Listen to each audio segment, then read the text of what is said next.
এলসার ছোট বোন পার্টিতে লাল জামা পরার আবদার জানায়। তাই তারা একটি দোকানে গিয়ে লাল জামা খুঁজতে লাগলো। তারা একটি লাল সুন্দর জামা দেখলো। জামাটির দিকে তারা অনেকক্ষণ তাকিয়ে রইল। এলসা দোকানদারকে গিয়ে জামাটির দাম জিজ্ঞেস করলো। দোকানদার জামাটির অনেক দাম চাইলো। তাদের কাছে তত টাকা ছিল না, তাই তারা জামাটি নিতে পারলো না। তারা অনেকক্ষণ জামাটি তাকিয়ে রইল এবং বেরিয়ে গেল। এলসা হাঁটতে হাঁটতে তার ছোট বোনকে বলল সে তাকে এর থেকেও সুন্দর জামা কিনে দেবে।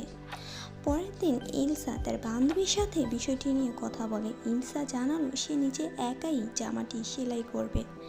তাই পরের দিন এলসা দোকানে চলে যায়। দোকানে গিয়ে সে কিছু লাল কাপড় কিনে এবং সে ঠিক করে সে এগুলো দিয়েই জামা বানাবে। এলসা পরের দিন সেলাই করতে বসলো। সে সারা রাত ধরে সেলাই করলো এবং দুটি জামা বানালো পার্টির জন্য। পরের দিন পার্টিতে তারা দুজন সেই জামাগুলো পরে গেল এবং পার্টির সবাই তাদের দিকে তাকিয়ে রইল।